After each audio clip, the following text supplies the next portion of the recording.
नमस्कार, news night में आप सभी का स्वागत है। मैं हूं ऋतु वर्मा। 2035 तक दुनिया के शहरीकरण में काफी बदलाव देखने में आएगा। ऐसे में भारत में इंटीग्रेटेड बुनियादी ढांचे का विकास किस तरह न सिर्फ ग्रामीण भारत की तस्वीर बदल रहा है बल्कि ईज ऑफ लिविंग को कर रहा है बेहतर, इस पर करेंगे विस्तार से चर्चा आज न्यूज नाइट में। साथ ही होंगी देश विदेश की अन्य खबरें भी, लेकिन सबसे पहले अभी तक की सुर्खियां। प्रधानमंत्री नरेंद्र मोदी ने अहमदाबाद मेट्रो रेल परियोजना के दूसरे चरण और सूरत मेट्रो रेल परियोजना की रखी आधारशिला। कहा, दुनिया का सबसे बड़ा कोरोना टीकाकरण अभियान, दुनिया की सबसे बड़ी आवास योजना और दुनिया की सबसे बड़ी प्रतिमा भारत में होना हर देशवासी के लिए गर्व की बात।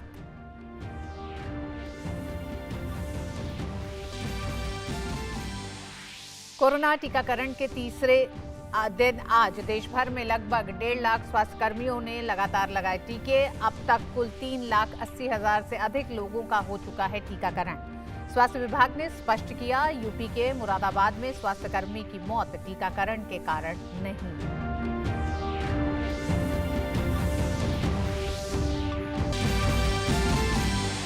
सुप्रीम कोर्ट ने कहा, 26 जनवरी को प्रस्तावित किसानों के प्रदर्शन पर खुद निर्णय ले दिल्ली पुलिस। मामले में आगे की सुनवाई बुधवार को।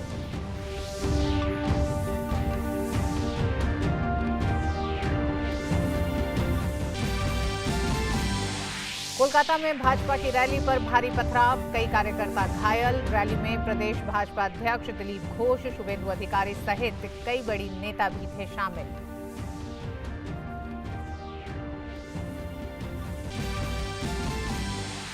केंद्रीय सड़क परिवहन और राजमार्ग मंत्री नितिन गडकरी और रक्षा मंत्री राजनाथ सिंह ने किया राष्ट्रीय सड़क सुरक्षा माह का उद्घाटन। राष्ट्रीय सड़क सुरक्षा माह का मकसद लोगों में सड़क सुरक्षा के प्रति जागरूकता फैलाना।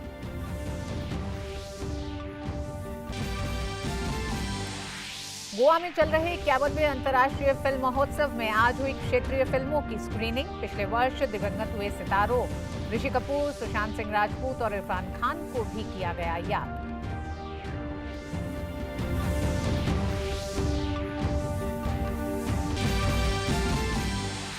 अंतर्राष्ट्रीय खबरों में अभूतपूर्व सुरक्षा के बीच बुधवार को होने वाली नवनिर्वाचित राष्ट्रपति जो बाइडेन की ताजपोशी के लिए तैयार हो रही है अमेरिका की राजधानी वॉशिंगटन डीसी। ट्रंप समर्थकों की जबरदस्त हिंसा के बाद से ही वॉशिंगटन डीसी और अन्य राज्यों की राजधानियों में है सुरक्षा के व्यापक इंतजाम। और क्रिकेट में बारिश से प्रभावित ब्रिस्बेन टेस्ट के चौथे दिन ऑस्ट्रेलिया ने भारत के सामने जीत के लिए रखा 328 रन का लक्ष्य। मोहम्मद सिराज ने अपने करियर में पहली बार एक पारी में चटकाए 5 विकेट। खबरों को विस्तार से देखते हैं। प्रधानमंत्री ने 2 मेट्रो परियोजनाओं के भूमि पूजन समारोह में शिरकत की। उन्होंने वीडियो कॉन्फ्रेंसिंग के जरिए अहमदाबाद मेट्रो रेल परियोजना के दूसरे चरण और सूरत मेट्रो रेल परियोजना का भूमि पूजन किया। सुरक्षित और सहूलियत से भरपूर सफर की ओर एक और कदम। मेट्रो रेल परियोजना आज के अत्याधुनिक शहरों की जरूरत है। ऐसे में प्रधानमंत्री मोदी ने अहमदाबाद मेट्रो रेल के फेज 2 और सूरत शहर के लिए मेट्रो परियोजना का भूमि पूजन किया। समारोह में वीडियो कॉन्फ्रेंसिंग के जरिए शिरकत करते हुए प्रधानमंत्री ने कहा कि इन परियोजनाओं को भविष्य की जरूरत के मद्देनजर बनाया जा रहा है। उन्होंने बताया कि मौजूदा केंद्र सरकार के अप्रोच में आमूलचूल बदलाव आए हैं और आधुनिक संरचना निर्माण के लिए वो काम कर रही है। यही वजह रही कि पिछले 6 साल में मेट्रो का परिचालन 200 किलोमीटर से बढ़कर 600 किलोमीटर तक हो गया है और देश के 27 शहरों में 1000 किलोमीटर से ज्यादा के नेटवर्क पर काम भी चल रहा है। एक समय था जब हमारे देश में मेट्रो के निर्माण को लेकर कोई आधुनिक सोच नहीं थी। देश की कोई मेट्रो पॉलिसी भी नहीं थी। नतीजा ये हुआ कि अलग अलग शहरों में अलग अलग तरह की मेट्रो, अलग अलग तकनीक और व्यवस्था वाली मेट्रो बनने लगी। दूसरी दिक्कत ये थी कि शहर के बाकी ट्रांसपोर्ट सिस्टम का मेट्रो के साथ कोई तालमेल ही नहीं था। आज हम शहरों के ट्रांसपोर्टेशन को एक इंटीग्रेटेड सिस्टम के तौर पर विकसित कर रहे हैं। यानी बस, मेट्रो, रेल सब अपने अपने हिसाब से नहीं दौड़े, बल्कि एक सामूहिक व्यवस्था के तौर पर काम करें, एक दूसरे को पूरक बने। प्रधानमंत्री ने कहा कि समग्रता की नीति और योजनाओं की बदौलत देश में ट्रैफिक मैनेजमेंट से लेकर के आवास, पीने के पानी, सिंचाई, पर्यावरण, ऊर्जा, स्वास्थ्य और शिक्षा यानी सभी क्षेत्रों में तेजी से काम किए जा रहे हैं। वहीं गुजरात की बात करें तो पिछले 2 दशकों में ईज ऑफ लिविंग को ध्यान में रखते हुए इस दिशा में राज्य में अनवरत काम किए गए हैं, जिनमें सड़क निर्माण, नदी तट संरक्षण, रेल परियोजनाएं, नवीकरणीय ऊर्जा, डिजिटल सेवाओं का विस्तार, विश्व स्तरीय स्वास्थ्य सेवाएं और संपर्क बढ़ाने के लिए रो सर्विस की शुरुआत भी अहम रही है। गोगा और हजीरा के बीच से ये रोपैक्स सेवा शुरू होने से सौराष्ट्र और दक्षिण गुजरात दोनों ही क्षेत्रों के लोगों का वर्षों का इंतजार समाप्त हुआ है और वहां के लोगों को इसका बहुत लाभ हो रहा है। इस सेवा से गोगा और हजीरा के बीच सड़क की दूरी 450 किलोमीटर की है, वो समंदर के रास्ते सिर्फ 90 किलोमीटर ही रह गई है। यानी जिस दूरी को तय करने में पहले 10 से 12 घंटे लग जाते थे, अब वो 4-5 घंटे में ही पूरी हो जा रही है। 21वीं सदी के लिए देश के विकास और जरूरतों के मुताबिक आधारभूत संरचनाओं का निर्माण, आर्थिक विकास के साथ साथ सामाजिक विकास के लिए जोर, यही है मौजूदा केंद्र सरकार का लक्ष्य। यानी देश अटकाने, लटकाने और भटकाने की नीति से अलग प्रगति के रास्ते पर रफ्तार भर रहा है।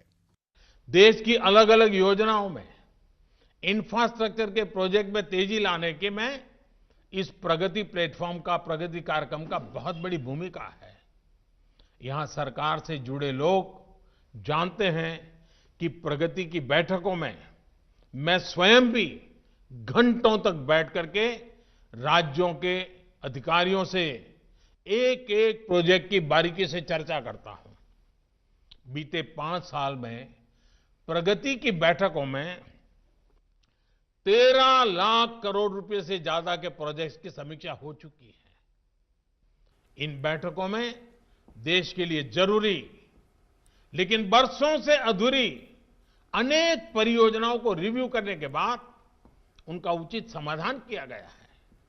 प्रधानमंत्री ने विश्वास दिलाया कि केंद्र सरकार देश के युवाओं की आकांक्षाओं और सपनों के मद्देनजर बुनियादी सुविधाओं का विस्तार कर रही है। अत्याधुनिक होता इंफ्रा लोगों की प्रगति में आने वाली कठिनाइयों को दूर करेगा और भारत आत्मविश्वास से लवरेज आत्मनिर्भरता की ओर मजबूती से कदम बढ़ाता रहेगा। Bureau report, DD news. और प्रधानमंत्री ने आज सूरत और मेट्रो रेल परियोजनाओं की शुरुआत के परियोजना के साथ ही देश के सामने इस बुनियादी ढांचे के विकास के पीछे के उस पूरे रोड मैप को रखा, जो एक तरह से न्यू इंडिया में एक बड़े बदलाव को दिखा रहा है। बुनियादी ढांचे के विकास के साथ ही अब एक समग्रता की नीति के तहत इस विकास को परियोजनाओं के तहत आगे बढ़ाया जा रहा है। बुनियादी ढांचे के विकास में प्रगति प्लेटफॉर्म की अहम भूमिका है। प्रधानमंत्री ने बताया पिछले 4 सालों में किस तरह से ईज ऑफ डूइंग बिजनेस के साथ साथ ईज ऑफ लिविंग पर जोर दिया जा रहा है। और गुजरात में जो 2 मेट्रो परियोजनाओं का आज भूमि पूजन हुआ है, उसके तहत इसको एक तरह से व्यापक तौर पर देश के तमाम और हिस्सों में इस तरह का विकास होगा, उसकी एक झलक दिखाई देती है। और ये जो अहमदाबाद मेट्रो रेल परियोजना है, इसमें 2 कॉरिडोर बनाए जाएंगे। पहला कॉरिडोर जो होगा वो 22 किलोमीटर लंबा है, वहीं दूसरा कॉरिडोर जो है वो 5 किलोमीटर लंबा है। उधर सूरत मेट्रो रेल परियोजना जो है वो तकरीबन 40 किलोमीटर लंबी है और इसमें भी जो कॉरिडोर पहला है वो तकरीबन 21 किलोमीटर लंबा है। यह 6 किलोमीटर हिस्सा भूमिगत यानी कि अंडरग्राउंड है और 15 किलोमीटर हिस्सा जमीन के ऊपर का है। ये गलियारा 20 स्टेशनों के साथ तकरीबन कह सकते हैं ड्रीम सिटी को जोड़ेगा। और कॉरिडोर 2 जो है ये 18 किलोमीटर लंबा कॉरिडोर है। ये भेसन से सरौली की लाइन है और ये लाइन भी पूरी तरह जमीन से ऊपर है यानी एलिवेटेड है। 18 मेट्रो स्टेशंस के साथ सरौली को जोड़ेगा। तो यातायात को इंटीग्रेटेड सिस्टम के तौर पर अब विकसित किया जा रहा है देश में, और इसमें सबसे ज्यादा एक तरह से अहम ध्यान जो दिया जा रहा है वो पर्यावरण पर ध्यान दिया जा रहा है, और यही कारण है कि रैपिड मास ट्रांजिट सिस्टम से इसे जोड़ा जा रहा है। यानी कि बस, मेट्रो, रेल एक सामूहिक व्यवस्था के तौर पर काम करें, इस तरह से यातायात को लेकर बुनियादी ढांचे का विकास हो रहा है। और इसी से ग्रामीण भारत की भी जो तस्वीर बदल रही है, ये सिर्फ यातायात बुनियादी ढांचा कोई शहर तक ही सीमित नहीं है, वो पूरे देश में और खासकर ग्रामीण भारत की शक्ल को बदल रहा है। इसी विषय पर विस्तार से बात करेंगे ब्रेक के बाद। जुड़े रहिए हमारे साथ डीडी न्यूज पर।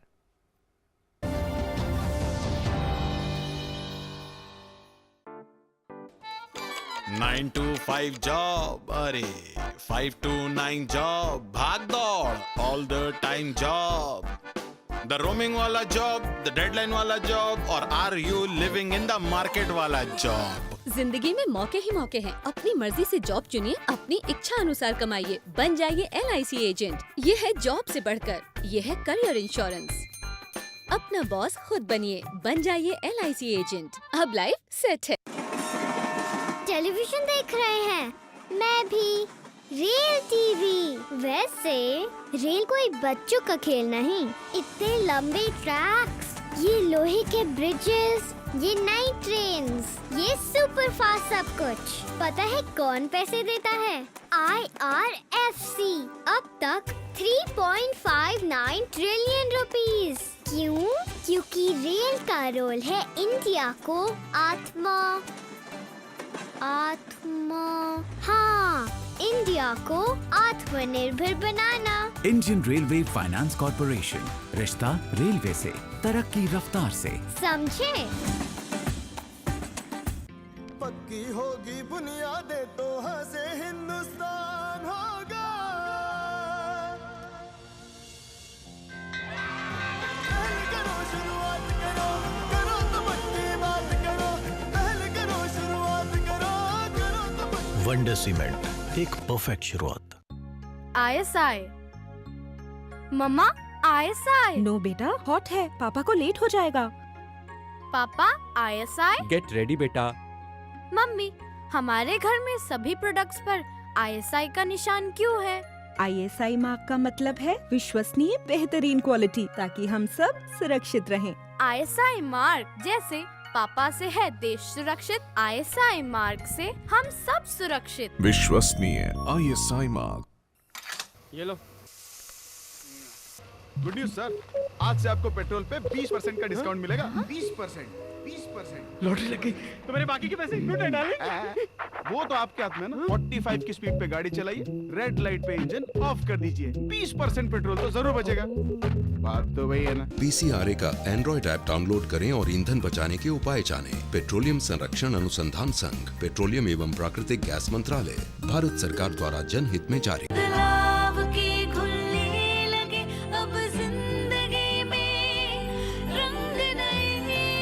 हम जहां, DNB वहां।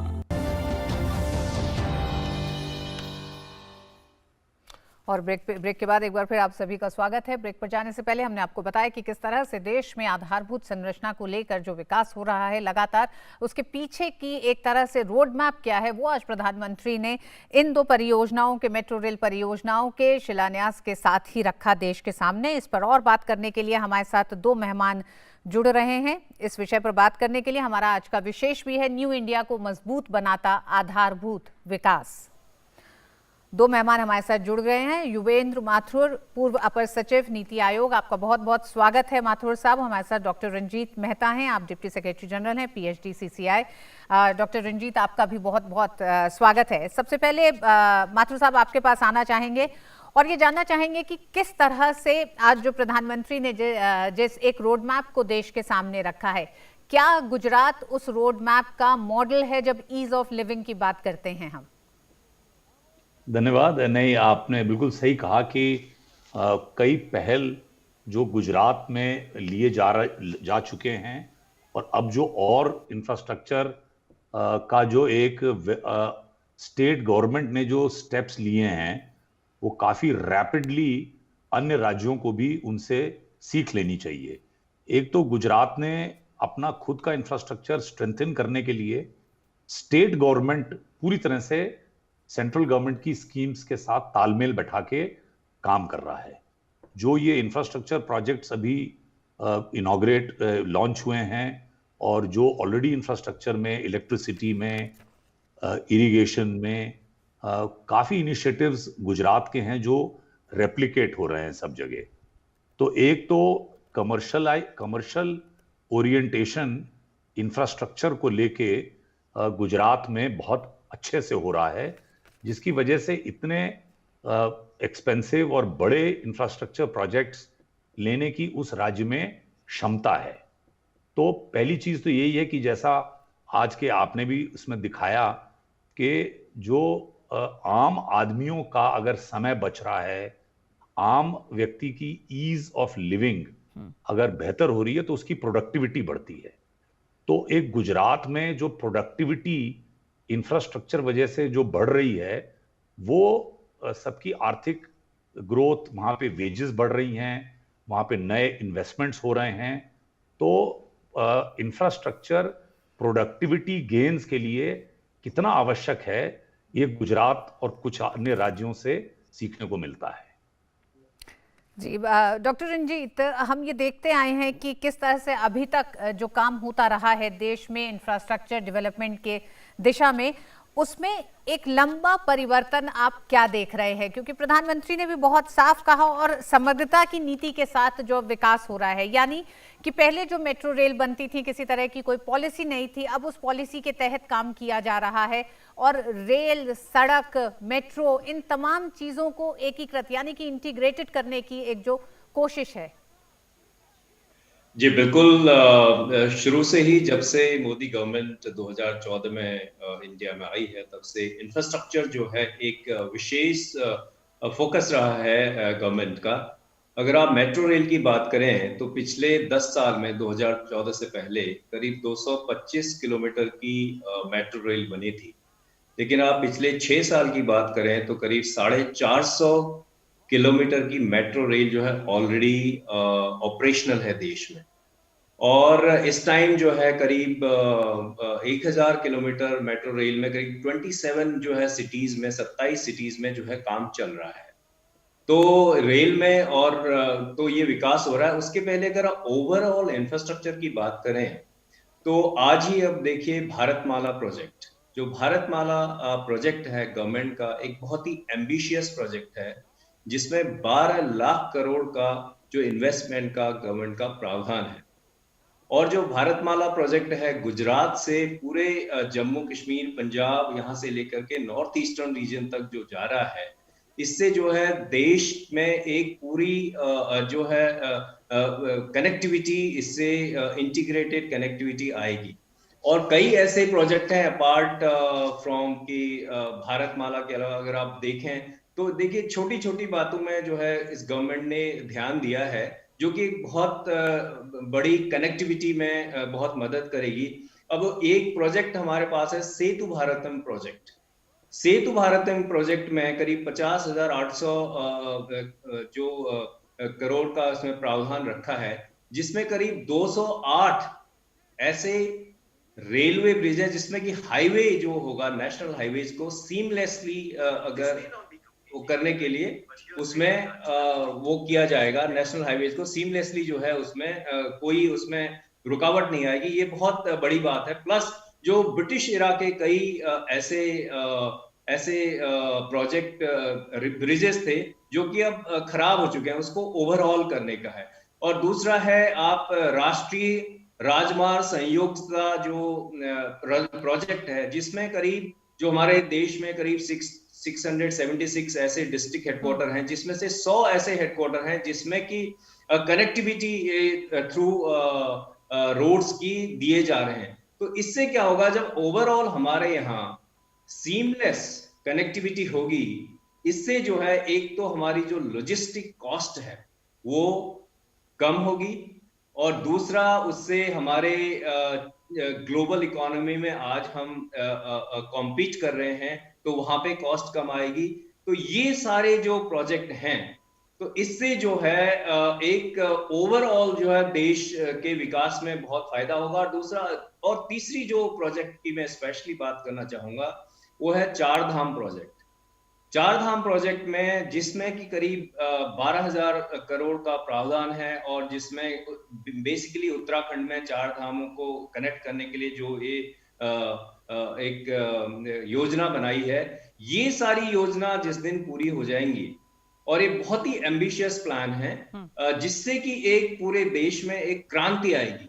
क्योंकि जब आप आज अगर किसी भी देखिए आप अमेरिका को देखिए तो उसमें जो आज अमेरिका है वो क्योंकि वहां की सड़कें अच्छी हैं इसलिए अमेरिका ऐसा है। जो हमारे देश में जो हम पीछे रह गए हैं क्योंकि हमारा जो इंफ्रास्ट्रक्चर था, specially road, highways infrastructure, rail infrastructure था, उसमें जो है बहुत तेजी से विकास नहीं हुआ।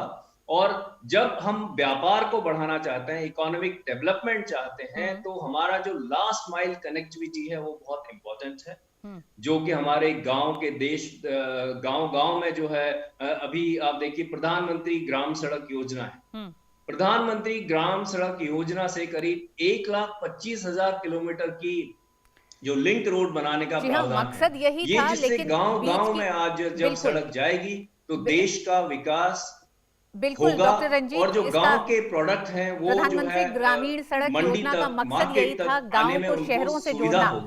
लेकिन तो माथुर साहब, और उससे एक इकोनॉमिक जो है एक्टिविटी बढ़ेगी। अगर आप सिर्फ एक भारतमाला प्रोजेक्ट का ही एग्जांपल ले लें, उससे करीब 100 मिलियन मैनडेज की जॉब्स जो है क्रिएट होंगी और जिसमें करीब ये समझ लीजिए कि करीब 20 मिलियन, जो गवर्नमेंट का अनुमान है 20 मिलियन जॉब्स फिर से इसमें जनरेट की जाएंगी, जो कि इकोनॉमिक एक्टिविटी जो उसके थ्रू होगी वो एक बहुत बड़ा उसका फायदा होगा। जी तो डॉक्टर मेहता, समुद्र नीति का ये बहुत अहम पहलू है कि लोगों को रोजगार और खासकर युवाओं की जो आकांक्षाएं हैं। माथुर साहब, हमने शुरू से बात की भारत और इंडिया के दो अलग अलग हिस्सों की, फिर हम धीरे धीरे करते हुए आए कि शहरीकरण, मतलब भारत और शहरों का जो कस्बों का शहरीकरण होना। लेकिन आज भी जब हम एकदम गांव की बात करते हैं, उस ग्रामीण भारत की बात करते हैं, क्या आपको लगता है कि लगातार मोदी सरकार का जोर जब इंफ्रास्ट्रक्चर को बढ़ाने पर है तो उसमें गांव की उस पूरी तस्वीर को बदलना है, सिर्फ यातायात से संबंधित आधारभूत ढांचा वहां तक ना पहुंचना, बल्कि एक तरह से पूरी जीवन शैली, पूरे जीवन स्तर को ग्रामीण स्तर पे बदलना और युवाओं के लिए रोजगार उपलब्ध कराना, उनकी आकांक्षाओं को पूरा करना, ये मूल मकसद है। बिल्कुल, और मेरे काबिल मित्र काफी उत्साहित हैं, वो बहुत बातें रखना चाहते थे और वो पीएचडी चेंबर्स हैं। तो मैं यही चाहूंगा कि जो इंडस्ट्रियलिस्ट हैं, जो इंडस्ट्रीज हैं, वो इस समय निवेश करें और इंडस्ट्रीज के निवेश से वापस से जो जॉब्स, वेल पेइंग जॉब्स और जो ग्रोथ होगी वो रूरल एरियाज में एमएसएमईज को बहुत बड़ा हेल्प, इस कोविड के टाइम पे भी जो पैकेजेस आए हैं, तो देश की अर्थव्यवस्था पे का जो बुनियादी स्ट्रक्चरल रिफॉर्म का काम अब आगे बढ़ाने के लिए इंडस्ट्रीज को, बिजनेसमैन को आना पड़ेगा। तो रूरल एरियाज की जो समस्या है, माइग्रेशन शहरों में इसीलिए होता है क्योंकि गांव में वेल पेइंग जॉब्स नहीं है। तो मैं ये भी कहना चाहूंगा इस मंच के माध्यम से कि हमको इंफ्रास्ट्रक्चर का लाभ लेना भी आना चाहिए। और जैसा आपने कहा, रूरल एरिया में प्रधानमंत्री ग्रामीण सड़क बन गई, अब काश्तकार अपना जो प्रोड्यूस है वो किसी भी मंडी में कहीं भी ले जा सकता है। तो ये जो इंफ्रास्ट्रक्चर है, ये प्रोडक्टिविटी को गेन जो मिलेंगे, वो और नई तरह की फसलें और चीज उगाए और वो देश में ही नहीं विदेश में भी उसको एक्सपोर्ट करे। तो हमारी इकोनॉमी प्रोडक्टिव हो और कंपेटिटिव हो, उसके लिए इंफ्रास्ट्रक्चर पूरे देश में जरूरी है। बिजली का इंफ्रास्ट्रक्चर आ गया, घर घर में बिजली पहुंच गई जी। हम उस बिजली का अच्छा उपयोग करें। पानी की सुविधा है, पेयजल के लिए जीवन जल मिशन है, संकल्प लिया गया है कि बहुत सारे जो ड्रिंकिंग वाटर प्रोजेक्ट्स हैं हर घर में नल आ जाए। तो वो जहां ईज ऑफ लिविंग देगा लेकिन प्रोडक्टिविटी भी बढ़नी चाहिए, वो चुनौती है सामने। और जो अभी पुश, जो एक पहल प्रगति और इस प्रोजेक्ट के रिव्यू से आ रही है, तो हमारे प्रोजेक्ट समय पे स्टार्ट हों और समय पे कंप्लीट हों, वो बहुत जरूरी है।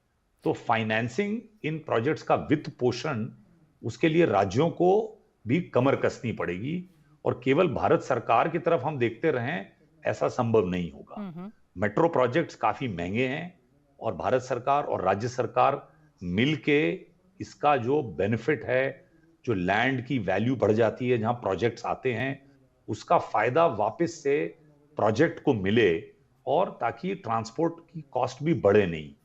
अब ये विद्युतीकरण हो रहा है, रेलवेज त्वरित गति से विद्युतीकरण कर रही है ताकि हमारी डिपेंडेंस पेट्रोल डीजल पे घटे और हम बिजली से ट्रांसपोर्टेशन की तरफ बढ़े, इकोनॉमिक एक्टिविटीज बढ़ती जाएं, ये हमारी उम्मीद है। माथुर साहब, एक अंतर्राष्ट्रीय रिपोर्ट ये कहती है कि 2035 तक दुनिया के शहरीकरण में काफी बदलाव देखने को मिलेगा, और ऐसे में 2035 में टॉप के 20 शहरों में से पहले 17 शहर भारत के होंगे। तो क्या आप ये मानते हैं कि भारत के लिए ये एक बड़ा सहयोग भी है कि अपनी सुनियोजित एक तरह से एक नीति के तहत शहरों का विकास और उस शहरों के विकास के जरिए अंतर्राष्ट्रीय स्तर पर एक तरह से जो शहरों को लेकर एक प्रतिस्पर्धा भी है बेहतर शहर की, उसमें भी भारत अग्रणी साबित हो सके? बिल्कुल सही आपने कहा, क्योंकि हमने वो मॉडल जो शहरों को फैला दें, बहुत बड़े साइज में दूरस्थ कॉलोनीज बने, वो भी शायद उचित मॉडल नहीं है। हमको वर्टिकल जाना पड़ेगा और हमको हाई राइज बिल्डिंग्स को भी बढ़ावा देना पड़ेगा, और डेंसिटी पॉपुलेशन की शहरों में बढ़ती है और भी बढ़ सकती है, लेकिन बुनियादी इंफ्रास्ट्रक्चर, सीवेज, वाटर, ट्रांसपोर्टेशन, उसका जो इंटीग्रेटेड, जो जैसा प्रधानमंत्री जी ने कहा कि समग्र रूप से ease of living, ease of business दोनों साथ साथ चलेंगे। ईज ऑफ डूइंग बिजनेस में भारत कहाँ 100-120वें नंबर से उछल के हम फर्स्ट 50 के अंदर आ गए, और इंप्रूवमेंट आने वाले 1-2 सालों में आप देखेंगे। ईज ऑफ लिविंग, अब इस integrated transportation, common mobility card, आप बिल्कुल सीमलेसली बस में बैठे हैं, ट्रेन में बैठे हैं, मेट्रो में बैठे हैं, फिर वापस से एक और ट्रेन में बैठे हैं, मेट्रो में आ जाएं, बस में आ जाएं, एक ही कार्ड आपका, कॉमन मोबिलिटी कार्ड। इससे जो आम नागरिक की शहर में और गांव से कनेक्ट हो, rapid rural transport, regional railways आ रही हैं, आप एनसीआर में देखिए, अहमदाबाद में भी रीजनल रेलवेज, तो वो पूरा जो एक लैंड की कॉस्ट की वजह से कहीं इंडस्ट्रीज कंपेटिटिव नहीं हो गई थी, बहुत महंगी लैंड हो गई थी, तो ट्रांसपोर्टेशन से लैंड की भी जो कीमतें हैं, उसमें जो अनावश्यक रूप से तेजी आई थी, उसमें भी आप देखेंगे घटत है। फिर सबसे बड़ी चीज जो है वो है अफोर्डेबल हाउसिंग। आधारभूत ढांचे के विकास के साथ ही शहरों और गांव का विकास इस तरह हो कि लोगों के जीवन स्तर में बदलाव आए, जीवन शैली, जीवन सहज हो, सहूलियत भरा हो, इस पर सबसे ज्यादा जोर है। बहुत बहुत शुक्रिया आप दोनों ही मेहमानों का हमारे साथ इस विषय पर चर्चा के लिए। और वक्त एक छोटे से ब्रेक का, ब्रेक के बाद देखेंगे कुछ और खबरें, देखते रहेंगे DD news.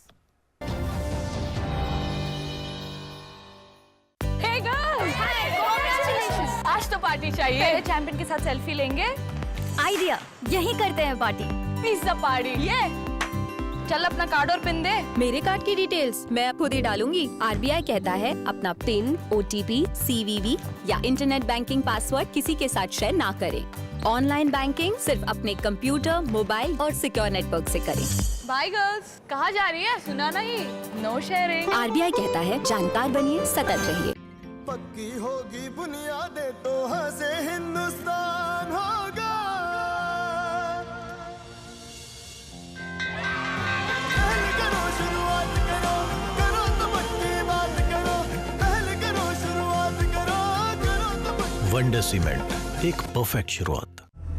Indian Railway Finance Corporation Limited proposes an initial public offer of equity shares. The book-built issue is being offered at a price band of ₹25 to ₹26 per equity share. Issue opens on Monday, January 18th, 2021. Issue closes on Wednesday, January 20th, 2021. For risk factors and other details, please refer to the Red Herring Prospectus dated January 12th, 2021. Available on the websites of SEBI, BRLMs and the stock exchanges. आप gold jewellery खरीदते समय किन किन बातों का ध्यान रखती हैं? मैं गोल्ड ज्वेलरी हमेशा BIS लाइसेंस्ड ज्वेलर से ही लेती हूँ, और वो भी बिल के साथ। मैं ज्वेलरी पर हॉलमार्क और सोने की शुद्धता जैसे 22 कैरेट के लिए 22 के 916 जरूर चेक करती हूँ। मैं बिल पर 22 कैरेट और ज्वेलरी पर 22 के 916 अंकित है या नहीं, ये चेक किए बिना नहीं खरीदती। सोना खरीदते समय ये सब जरूर देखें, ये सोने की शुद्धता की गारंटी है। तो आप भी स्मार्ट ग्राहक बनिए। जागो ग्राहक जागो। मैंने सोच लिया है, जब मैं बड़ा हो जाऊंगा ना, तब मैं साइकिल रिपेयर की दुकान खोलूंगा। क्यों? जिस तरह आप सब पेट्रोल वेस्ट कर रहे हैं, फ्यूचर में तो पेट्रोल बचेगा ही नहीं, तब तो सब साइकिल ही चलाएंगे ना। खुद ही सारा पेट्रोल खत्म करेंगे या कुछ अपने बच्चों के लिए भी छोड़ेंगे? प्लीज कम से कम सिग्नल पे तो इंजन ऑफ कीजिए। PCRA का एंड्रॉइड ऐप डाउनलोड करें और ईंधन बचाने के उपाय जानें। पेट्रोलियम संरक्षण अनुसंधान संघ, पेट्रोलियम एवं प्राकृतिक गैस मंत्रालय, भारत सरकार द्वारा जनहित में जारी। बढ़ो बढ़ो बढ़ो मेरे संग,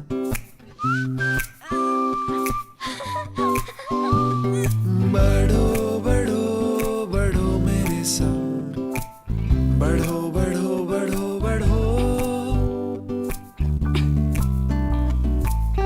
कुछ इसी तरह बच्चों के साथ साथ बढ़ते हैं LIC के चिल्ड्रंस प्लान्स, जो दे आकर्षक भुगतान बच्चों की हर बढ़ती अवस्था में। बढ़ो बढ़ो बढ़ो मेरे संग।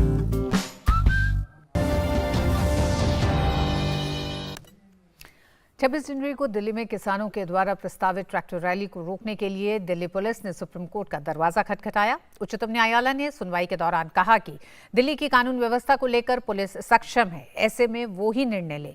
मामले की अगली सुनवाई बुधवार को होगी।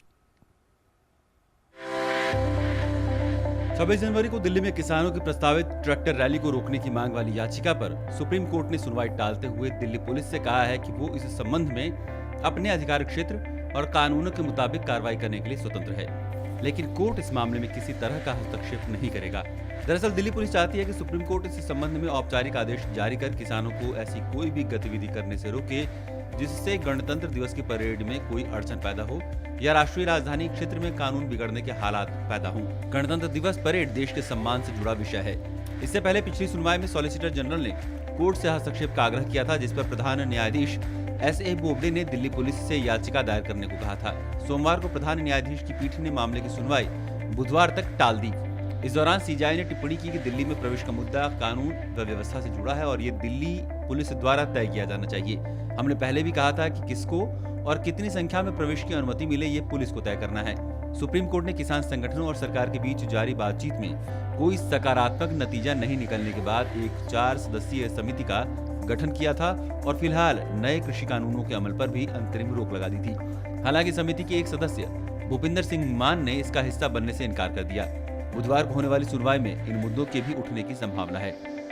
विकास साथी, DD न्यूज, दिल्ली।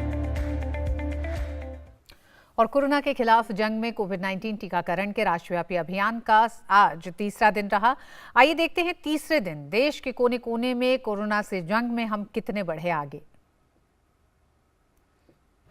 कोरोना के खिलाफ जंग में कोविड-19 टीकाकरण के राष्ट्रव्यापी अभियान का सोमवार को तीसरा दिन रहा। ये तस्वीरें देश के अलग अलग हिस्सों की हैं, जहां सोमवार को टीकाकरण का काम सुचारू तरीके से चला। इस दौरान विभिन्न केंद्रों पर स्वास्थ्य कर्मियों को टीका लगाने का काम जारी रहा। कोविड के खिलाफ निर्णायक जंग में पूरा देश एक साथ खड़ा है। इसी कड़ी में 16 जनवरी से शुरू हुए देशव्यापी टीकाकरण अभियान में तमाम औपचारिकताओं को पूरा करने के बाद लाभार्थियों को टीके लगाए जा रहे हैं।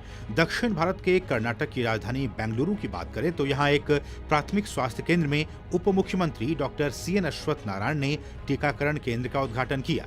इस मौके पर उन्होंने कहा कि टीकाकरण अभियान के तहत स्वास्थ्य कर्मियों को प्राथमिकता दी जा रही है। We are providing vaccine for the frontline workers. It was a duty of the government to protect the frontline workers, immunize them, vaccinate them. I would like to first of all thank the Indian government for making this vaccine available to everyone in such a record period of time. Please vaccinate yourself. आज सोमवार बेंगलोर में कई लोग, कई doctors, कई prominent doctors ने vaccine लिया। Doctor Devi Shetty थे जिन्होंने आज वैक्सीन लिया। और उसके अलावा यहाँ पर हम देख सकते हैं ये है बेंगलोर के बड्डी वॉलंटियर्स, यानी ये दोस्त हैं जो उस वक्त काम कर रहे थे, जो पॉजिटिव पेशेंट्स के साथ बात करते रहे फ़ोन पर और उन्हें उनकी हौसला अफजाई करते रहे। वहीं ओडिशा में भी रविवार को टीकाकरण अभियान में विराम के बाद सोमवार को एक बार फिर से टीकाकरण का काम शुरू हो गया। राजधानी भुवनेश्वर के कैपिटल हॉस्पिटल में फिर से टीकाकरण के नियमों के तहत लोगों को टीका लगाया गया। अस्पताल प्रशासन ने कहा कि टीकाकरण के लिए और स्वास्थ्य कर्मियों को लगाया गया है। The same arrangement is being made also here today. As you know, in the last event we had injected about 156 people, and now we are ready to give injection, immunize even if 200 to 300 people also today. Covid के खिलाफ टीकाकरण अभियान के बीच social media पर दावा किया जा रहा था कि कोविड वैक्सीनेशन के पश्चात मुरादाबाद में एक स्वास्थ्य कर्मी की मृत्यु हो गई है। उत्तर प्रदेश सरकार ने बताया कि यह खबर पूर्णतः निराधार है। मुरादाबाद के मुख्य चिकित्सा अधिकारी ने बताया कि स्वास्थ्य कर्मी की मृत्यु दिल का दौरा पड़ने से हुई है।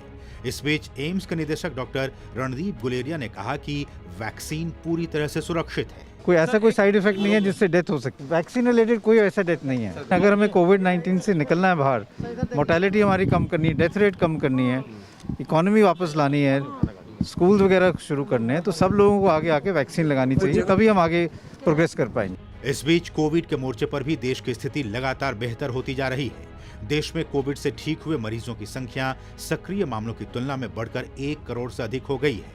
वहीं रिकवरी दर 96.59% के स्तर पर पहुंच गई है।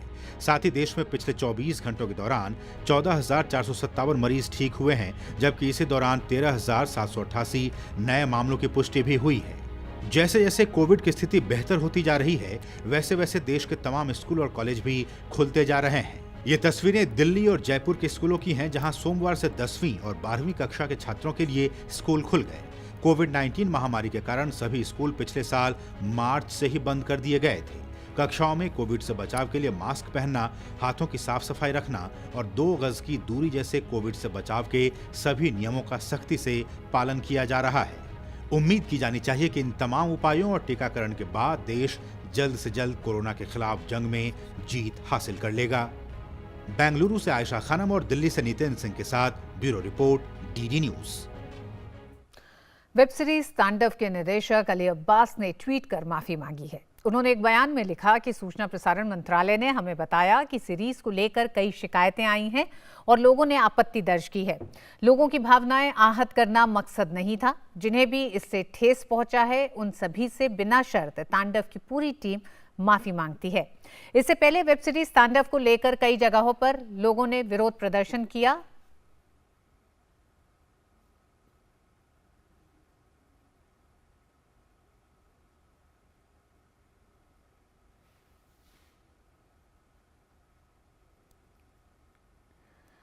लोग वेब सीरीज को लेकर लगातार विरोध प्रदर्शन कर रहे हैं। उनका कहना है कि वेब सीरीज ने एक खास धार्मिक समुदाय की भावनाओं को आहत किया है।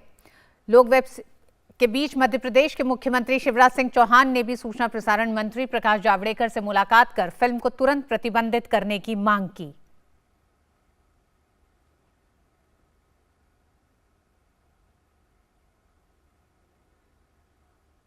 हमारी आस्था पर चोट या देवी देवताओं का अपमान करने का किसी को अधिकार नहीं है। ओटीटी प्लेटफॉर्म पर भी कड़ी निगरानी रखने की आवश्यकता है, क्योंकि इस प्लेटफॉर्म पर जो अश्लीलता परोसी जा रही है वो हमारे किशोरों को विशेषकर गलत दिशा में ले जा रही है। इसलिए इसकी निगरानी, इस पर अंकुश आवश्यक है और भारत सरकार स्वयं इस विषय पर गंभीर है। वहीं उत्तर प्रदेश के लखनऊ में प्राथमिकी दर्ज कराई गई है। समुदाय विशेष की धार्मिक भावनाओं के आहत होने और महिलाओं के अपमान के आरोप में अमेजॉन ओरिजिनल सीरीज इंडिया के कंटेंट हेड और निर्देशक समेत 5 लोगों के खिलाफ हजरतगंज थाने में मुकदमा दर्ज किया गया है। इसमें धार्मिक भावनाओं के आहत करने के साथ जातियों के विभाजन का भी जिक्र किया गया है। तांडव के निर्देशक अली अब्बास जफर, प्रोड्यूसर हिमांशु कृष्ण मेहरा, राइटर गौरव सोलंकी और एक अन्य के खिलाफ धार्मिक भावना भड़काने, जातियों में विभाजन करने और समुदाय विशेष की भावना को ठेस पहुंचाने का मुकदमा दर्ज किया गया है। लखनऊ पुलिस के तेज तर्रार अफसरों की टीम आगे की कार्रवाई के लिए मुंबई रवाना हुई है। सड़क परिवहन एवं राजमार्ग मंत्रालय ने देश भर में सड़क हादसों में कमी लाने के लिए 18 जनवरी से 17 फरवरी तक लोगों को यातायात नियमों के प्रति जागरूक करने की योजना बनाई है। इसकी शुरुआत हो गई है। 1 महीने तक देश के लोगों को इसके प्रति जागरूक किया जाएगा। देश के अंदर हर साल बड़ी संख्या में व्यक्तियों की मौत सड़क दुर्घटनाओं में हो जाती है। हर दिन करीब 415 लोग सड़क दुर्घटना में अपनी जान गंवा देते हैं। इसका सबसे बड़ा कारण है कि लोग यातायात के नियमों का पालन नहीं करते। 18 जनवरी से 17 फरवरी तक लोगों को यातायात के नियमों के प्रति जागरूक करने के लिए सरकार ने योजना बनाई है। रक्षा मंत्री राजनाथ सिंह ने कहा कि सड़क दुर्घटना में किसी व्यक्ति की मृत्यु से उस व्यक्ति के परिवार पर ही असर नहीं होता, बल्कि उसका नुकसान देश को भी होता है। ज्यादातर दुर्घटनाएं 18 से 45 वर्ष के आयु के लोगों की ही हुई हैं, जबकि वो हमारे देश के कितने बड़े एसेट हैं, कितने इंपॉर्टेंट एसेट है हमारा ये यूथ। बॉर्डर रोड ऑर्गेनाइजेशन भी बहुत ही अच्छा काम कर रहा है। राज्य सम्मानित किया गया है, जो अटल टनल हमारा रोहतांग का है, उसका बहुत ही महत्व है। वहाँ के रहने वाले लोगों की दृष्टि से तो उसका जो महत्व है सो है। स्ट्रेटेजिक इंपॉर्टेंस उस टनल का बहुत ही है। समारोह में केंद्रीय सड़क परिवहन एवं राजमार्ग मंत्री नितिन गडकरी ने अपने संबोधन में कहा कि देश के पिछड़े इलाकों में ड्राइविंग स्कूल खोलने पर जोर दिया जाना चाहिए, जिससे रोजगार के साथ साथ लोग सड़क सुरक्षा को लेकर भी तेजी से जागरूक होंगे। इसके साथ ही बच्चों को शुरू से ही इसके बारे में जागरूक करने की जरूरत है। हमारे देश में 22 लाख ड्राइवरों की कमी है और हमारे यहाँ विशेष रूप से ट्राइबल बैकवर्ड एरिया में रोजगार का भी समस्या है। ये ड्राइविंग स्कूल खोलने की हमारी इच्छा है और इससे कम से कम 22 लाख लोगों को तो रोजगार भी मिलेगा और अगर इनको अच्छा ट्रेन करेंगे तो निश्चित रूप से लोगों की जान भी बचेगी। सड़क दुर्घटना में देश के अंदर सबसे बेहतरीन काम तमिलनाडु सरकार ने किया है। वहाँ 53% तक मृत्यु और दुर्घटनाओं में सरकार के प्रयासों से कमी आई है। देश के दूसरे राज्यों को भी तमिलनाडु सरकार से सीखने की जरूरत है, ताकि हर साल जान गंवाने वाले लोगों को हम बचा सकें। Neeraj Singh, DD news, Delhi. और वक्त एक छोटे से ब्रेक का। ब्रेक के बाद खबरें रहेंगी जारी। देखते रहिए डीडी न्यूज। ISI मम्मा, ISI। नो बेटा, हॉट है, पापा को लेट हो जाएगा। पापा, ISI। गेट रेडी बेटा। मम्मी, हमारे घर में सभी प्रोडक्ट्स पर ISI का निशान क्यों है? ISI मार्क का मतलब है विश्वसनीय बेहतरीन क्वालिटी, ताकि हम सब सुरक्षित रहें। ISI मार्क जैसे पापा से है देश सुरक्षित, ISI मार्क से हम सब सुरक्षित। विश्वसनीय ISI mark.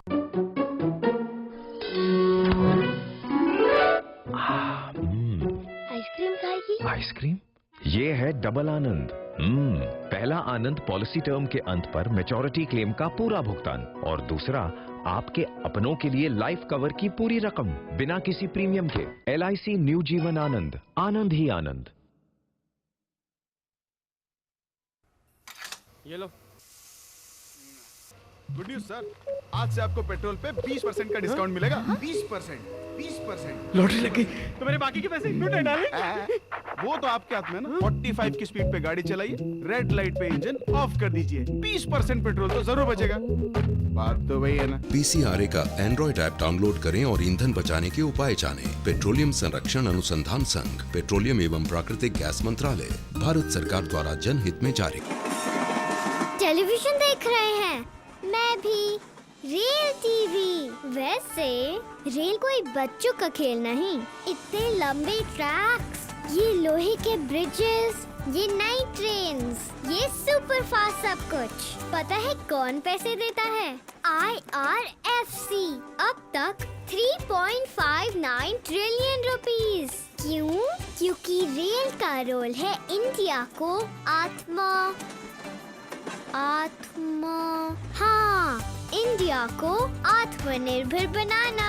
Indian railway finance corporation, रिश्ता रेलवे से, तरक्की रफ्तार से। समझे?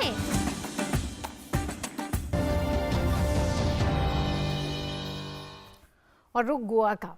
इफ़ी का तीसरा दिन रहा क्षेत्रीय फिल्मों के नाम। साथ ही महोत्सव में पिछले साल इस दुनिया को अलविदा कह गए इरफान खान, ऋषि कपूर, सुशांत सिंह राजपूत सहित विश्व प्रसिद्ध 28 हस्तियों को 51वें भारतीय अंतर्राष्ट्रीय फिल्म उत्सव समारोह में श्रद्धांजलि भी दी गई।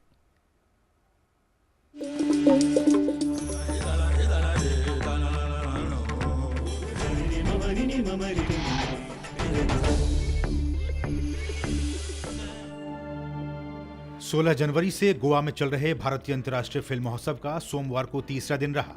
तीसरे दिन क्षेत्रीय भाषाओं की फिल्मों पर जोर रहा। असम की एक फिल्म ब्रिज महोत्सव में प्रदर्शित की गई। साथ ही महोत्सव में पिछले साल इस दुनिया को अलविदा कह गए इरफान खान, ऋषि कपूर, सुशांत सिंह राजपूत सहित विश्व प्रसिद्ध 28 हस्तियों को 51वें भारतीय अंतर्राष्ट्रीय फिल्म महोत्सव समारोह में श्रद्धांजलि दी गई। इसकी शुरुआत ऋषि कपूर की फिल्म बॉबी से हुई। राज कपूर द्वारा निर्देशित इस फिल्म के लिए ऋषि कपूर को नेशनल अवार्ड से भी नवाजा गया था। इसके अलावा सुशांत सिंह राजपूत की केदारनाथ का प्रदर्शन भी हुआ। इम्बासु चटर्जी की फिल्म छोटी सी बात भी प्रदर्शित की गई। सत्यजीत रे सेक्शन में उनकी फिल्म सोनार केला का प्रदर्शन हुआ। दरअसल बॉलीवुड के लिए साल 2020 काफी दुखद रहा, क्योंकि इस साल हिंदी सिनेमा के कई दिग्गज सितारे इस दुनिया से चले गए। सोमवार को महोत्सव में खास फिल्म इन आवर वर्ल्ड की स्क्रीनिंग हुई। ये फिल्म ऑटिज्म बीमारी पर आधारित है। In our world. It's a non-feature film. It is based on autism. The whole idea was to create awareness and to break the misconceptions that surround this condition called autism. What we tried to do through this film was to select three children and their parents, therapists, as well as special educators, to come onto camera and speak about their lived experiences and about their everyday lives. महोत्सव में in conversation के दौरान मशहूर film निर्माता राहुल रवैल ने कहा कि 70 और 80 के दशक में इंडस्ट्री ने जो तरक्की की रफ्तार पकड़ी वो आज तक जारी है। इसके अलावा मास्टर क्लासेस सत्र का भी आयोजन किया गया। भारतीय अंतर्राष्ट्रीय फिल्म महोत्सव 16 जनवरी से 24 जनवरी तक आयोजित हो रहा है। कोविड-19 की वजह से पहली बार हाइब्रिड तरीके से इसका आयोजन हो रहा है। फिल्मोत्सव के हाइब्रिड होने की वजह से लोग इसे ऑनलाइन भी देख पा रहे हैं। गोवा से ज्योतिका ग्रोवर के साथ news night desk, DD news. और उत्तर भारत में ठंड और शीतलहर का दौर जारी है। कोहरे की वजह से आवाजाही में लोगों को मुश्किलों का सामना करना पड़ रहा है। इस बीच मौसम विभाग ने पूर्वानुमान जताया है कि 22 जनवरी तक मौसम यूं ही बना रहेगा। बिहार, उत्तर प्रदेश, दिल्ली, पंजाब सहित राजस्थान, मध्य प्रदेश, चंडीगढ़ के कई हिस्सों में सोमवार सुबह कोहरा छाया रहा। राजधानी दिल्ली में अधिकतम तापमान में बढ़ोतरी दर्ज की गई, लेकिन न्यूनतम तापमान में कमी होने से ठंड का कहर जारी है। सफदरजंग में न्यूनतम तापमान 9.7 डिग्री दर्ज किया गया, जबकि पंजाब में न्यूनतम तापमान 8 डिग्री दर्ज किया गया। मौसम विभाग ने पूर्वानुमान जारी कर शीतलहर का असर 22 जनवरी तक रहने का अनुमान जताया है। कोल्ड डे कंडीशन है उत्तर भारत में। पंजाब, हरियाणा, दिल्ली, मतलब दिल्ली को छोड़ के भी बाकी जो सारा उत्तर भारत जो है दिन का जो ठंड में जूझ रहा है। कोल्ड डे जो है 5 डिग्री 6 डिग्री बिलो नॉर्मल है। जैसे दिल्ली 15 डिग्री कल हुआ था, दिन का काफ़ी ठंडा था, लेकिन रात का तापमान जो है कल से बढ़ा हुआ है। मतलब पंजाब से लेकर के हरियाणा, उत्तर प्रदेश और राजस्थान, दिल्ली बहुत सारा जगह में बढ़ा है। फिर भी कोल्ड वेव कहीं कहीं एक दुक्का जगह पर है। कई इलाकों में घने कोहरे के कारण सड़क, रेल यातायात प्रभावित हुए हैं। उत्तर रेलवे के अनुसार कई राज्यों से दिल्ली आने वाली करीब 26 ट्रेनें देरी से पहुंची। दिल्ली में जहां दृश्यता 500 मीटर दर्ज की गई, तो वहीं गोरखपुर सहित बरेली में दृश्यता काफी कम रही और ये 25 मीटर तक रही। उत्तर पूर्व और बिहार के अधिकांश हिस्सों व पंजाब में दृश्यता 50 मीटर की दर्ज की गई। बहुत ज़्यादा दिक्कतें हुई हैं। कम से कम तकरीबन 4 से 5 घंटा लगता लखनऊ से आने में, लेकिन तकरीबन हमको 7 घंटा लगा है लखनऊ से गोरखपुर पहुंचने में। तो काफ़ी समस्याएं चल रही हैं, जैसे कि गलन बहुत ज़्यादा है और ये 4-5 दिनों से लगातार मौसम ख़राब होते ही आ रहा है यहाँ पे। और जैसे कि प्रशासन को चाहिए कि कहीं अलाव की व्यवस्था लगाएं लोगों को थोड़ा रुकने के लिए, लेकिन इस तरह की कोई व्यवस्था नज़र नहीं आ रही है। तो सुबह के टाइम काफ़ी ठंडा है और उसके ऊपर जब फॉग हो जाता है तो और भी प्रॉब्लम हो जाता है। जैसे 2 दिन पहले काफ़ी फॉग था तो विजिबिलिटी 0 थी। कश्मीर में कड़ाके की सर्दी पड़ रही है, जबकि घाटी में न्यूनतम तापमान में मामूली वृद्धि दर्ज की गई है। मौसम विभाग ने कहा कि 22 जनवरी से अगले कुछ दिनों के दौरान जम्मू कश्मीर में पश्चिमी विक्षोभ के कारण बर्फबारी और वर्षा हो सकती है। Bureau report, DD news. और आइए अब देखते हैं देश की कुछ दूसरी बड़ी खबरें। पश्चिम बंगाल के कोलकाता में भाजपा की रैली के दौरान कार्यकर्ताओं पर पथराव किया गया। कोलकाता में भाजपा की रैली में राज्य भाजपा प्रमुख दिलीप घोष और शुभेंदु अधिकारी शामिल हुए थे। इस दौरान कई कार्यकर्ता चोटिल हो गए। पुलिस मामले की जांच कर रही है। वीडियो कॉन्फ्रेंसिंग के जरिए केंद्रीय विद्यालय के छात्रों से संवाद करते शिक्षा मंत्री रमेश पोखरियाल निशंक ने कहा कि हमारी नई शिक्षा नीति को पूरी दुनिया ने माना है। कैम्ब्रिज ने हमें मेल भेजकर कहा है कि दुनिया का सबसे बड़ा ज्ञान भंडार हिंदुस्तान है। उन्होंने नई शिक्षा नीति को बहुत खूबसूरत कहा है। दिल्ली स्थित एम्स अस्पताल में सोमवार से बर्न और प्लास्टिक सर्जरी ब्लॉक की शुरुआत हो गई है। इस ब्लॉक का उद्घाटन केंद्रीय स्वास्थ्य मंत्री डॉक्टर हर्षवर्धन ने किया। इस मौके पर उन्होंने कहा कि जलने और प्लास्टिक सर्जरी से संबंधित सभी सुविधाएं एम्स में उपलब्ध थी, लेकिन अलग सर्जरी ब्लॉक बनने से अब इन अत्याधुनिक सुविधाओं का फायदा उस गरीब और वंचित वर्ग को भी मिलेगा जो ऐसी किसी विपदा में फंस जाता है। सड़क हादसे में घायल केंद्रीय आयुष मंत्री श्रीपद नाइक की तबीयत ठीक है। केंद्रीय मंत्री थावरचंद गहलोत ने आज उनसे मुलाकात की। उनका इलाज गोवा मेडिकल कॉलेज उंग अस्पताल में चल रहा है।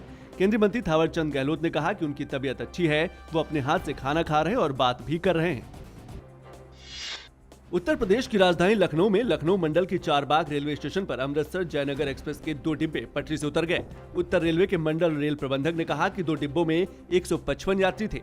उनके लिए विशेष व्यवस्था की गई है। किसी भी तरह की चोट और हताहत की सूचना नहीं है। मामले की जांच के लिए एक समिति बनाई जा रही है। केंद्रीय जांच ब्यूरो ने पूर्वोत्तर सीमांत रेलवे के एक वरिष्ठ रेलवे अधिकारी और 4 अन्य को 1 करोड़ रुपए की कथित रिश्वत से जुड़े एक मामले की जांच में गिरफ्तार किया है। इससे पहले इस मामले में सीबीआई ने रेलवे अधिकारी महेंद्र सिंह चौहान सहित 2 अन्य लोगों को गिरफ्तार किया था। जम्मू कश्मीर के डोडा जिले के गनौरी ताता गांव में पहली बार बिजली पहुंचने के बाद लोगों में खुशी का माहौल है। बिजली पहुंचने के बाद से स्थानीय लोगों में खुशी का माहौल है। लोगों का कहना है कि अब बच्चे पढ़ पाएंगे और उनकी तरक्की भी होगी। बम्बई उच्च न्यायालय ने मीडिया प्रतिष्ठानों से कहा है कि वे आत्महत्या के मामलों में खबरें दिखाते वक्त संयम बरतें, क्योंकि मीडिया ट्रायल के कारण न्याय देने में हस्तक्षेप तथा अवरोध उत्पन्न होता है। अदालत ने कहा कि अभिनेता सुशांत सिंह राजपूत की मौत के बाद मीडिया पर दिखाई गई कुछ खबरें मान हानिकारक थी। और 13 दिवसीय Zanskar winter sports and youth festival की आज से लद्दाख में खेलो इंडिया के तहत हुई शुरुआत। केंद्रीय खेल और युवा मामलों के मंत्री किरण रिजिजू गुरुवार को जंस्कार शीतकालीन उत्सव का उद्घाटन करेंगे। आयोजन से राज्य में पर्यटन को बढ़ावा मिलने की उम्मीद है।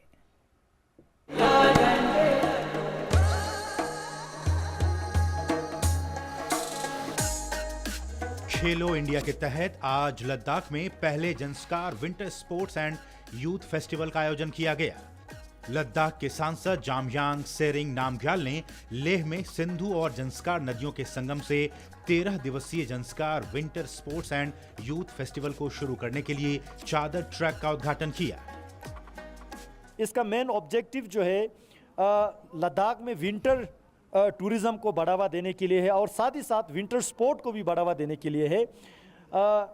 लद्दाख एक टूरिस्ट के लिए फेमस टूरिस्ट डेस्टिनेशन तो है ही है, लेकिन सिर्फ समर में टूरिस्ट यहाँ पे आना चाहते हैं और विंटर में बहुत कम लोग आते हैं। तो विंटर में अलग अलग अपॉर्चुनिटीज़ जो यहाँ है, एवेन्यूज़ जो यहाँ है, उसको हम ऑफ़र करना चाहते हैं। तो इसको इस साल शुरू हो रहा है। तो आने वाले सालों से ये हर साल का एक एक्टिविटीज़ रहेगा। तो इसमें बहुत सारे टूर्नामेंट्स रहेंगे, बहुत सारे एक्टिविटीज़ रहेंगे। तो एक राउंड द ईयर 12 महीना लद्दाख में टूरिज़्म कैसे चला सकते हैं, इस टूरिज़्म इंडस्ट्री को, और साथ ही साथ यहीं के लद्दाख के युवाओं को जो खेल में रुचि रखते हैं, ऐसे लोगों को विंटर स्पोर्ट्स में हम दुनिया में आगे ले जाना चाहते हैं। केंद्रीय खेल और युवा मामलों के मंत्री किरेन रिजिजू गुरुवार को जंस्कार शीतकालीन उत्सव का उद्घाटन करेंगे। इस आयोजन से न केवल जंस्कार के खूबसूरत परिवेश में पर्यटन को बढ़ावा मिलेगा, बल्कि हिम खेलों को भी एक नई पहचान मिलेगी। इसका मेन जो उद्देश्य है वो यही है कि एक तो जो यूथ का एंगेजमेंट बढ़ाया जाए और जो यूथ के स्पोर्ट्स एडवेंचर स्पोर्ट्स है उसका काफ़ी इसमें शामिल किया जाए। तो उसका मेन उद्देश्य ये है कि एक तो विंटर स्पोर्ट्स को बढ़ावा देना और दूसरा यूथ का एंगेजमेंट को बढ़ावा देना। तो दो इसके मेन पर्पज़ हैं मिनिस्ट्री की तरफ से, तो उसको लेकर ही हमारा ये काम हो रहा है। वहीं अगले 13 दिनों के लिए जंस्कार के सुरम्य दूरस्थ क्षेत्रों में साहसिक और खेल गतिविधियों की श्रृंखला निर्धारित है। लेह से रमेश चंद्र की रिपोर्ट, डीडी न्यूज। संयुक्त राज्य अमेरिका बुधवार को बाइडेन हैरिस के शपथ ग्रहण समारोह के लिए तैयार है। जो बाइडेन और कमला हैरिस 20 जनवरी को यूएस कैपिटल के वेस्ट फ्रंट में एक समारोह में शपथ लेंगे। जो बाइडेन को 15वीं स्ट्रीट वॉशिंगटन डीसी से व्हाइट हाउस तक पारंपरिक रूप से एस्कॉर्ट किया जाएगा। वे कैपिटल के पूर्वी मोर्चे पर सेना के सदस्यों के साथ सामाजिक दूरी के नियमों का पालन करते हुए पास इन रिव्यू में भाग लेंगे। अमेरिकी नवनिर्वाचित राष्ट्रपति जो बाइडेन ने शपथ ग्रहण से पहले अपने प्रशासन में प्रमुख पदों पर 13 महिलाओं सहित 20 भारतीय अमेरिकियों को नामित किया है। उन्होंने 100 दिनों में 10 करोड़ अमेरिकियों को कोविड-19 टीका लगाने के महत्वाकांक्षी लक्ष्य की भी घोषणा की है। जो बाइडेन के शपथ ग्रहण की तैयारियों को लेकर दूरदर्शन नेटवर्क के डीडी इंडिया पर फिलहाल विशेष कार्यक्रम देख सकते हैं आप। ये कार्यक्रम आज रात 10 बजे तक प्रसारित होगा।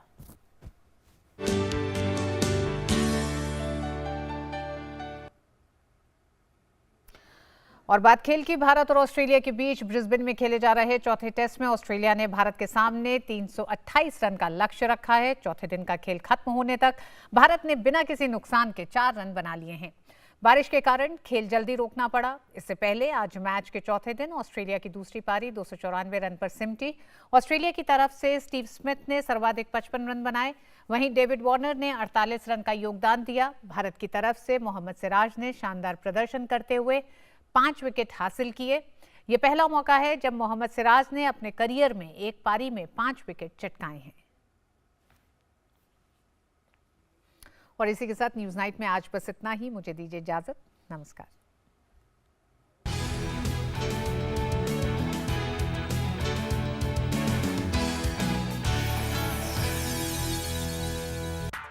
न्यूज नाइट के प्रायोजक थे